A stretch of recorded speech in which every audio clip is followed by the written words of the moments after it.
बिस्मिल्लाहिर्रहमानिर्रहीम।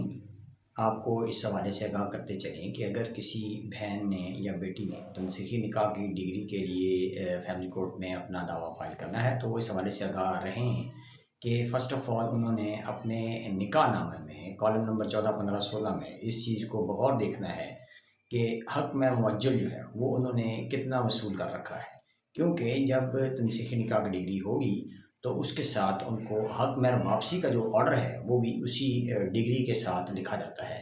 और अगर आपकी डिग्री में तनसीही निकाह की डिग्री में हक़ महर वापसी का दर्ज हो जाए तो आपको हर सूरत में कॉलम नंबर 14, 15, 16 जो आपने हक़ महर मुअज्जल वसूल कर रखा है वो अपने शौहर को वापस करना होता है। इसलिए तनसीही निकाह की डिग्री लेने से पहले हक़ महर के कॉलम नंबर 14, 15, 16 को बगौर देखें।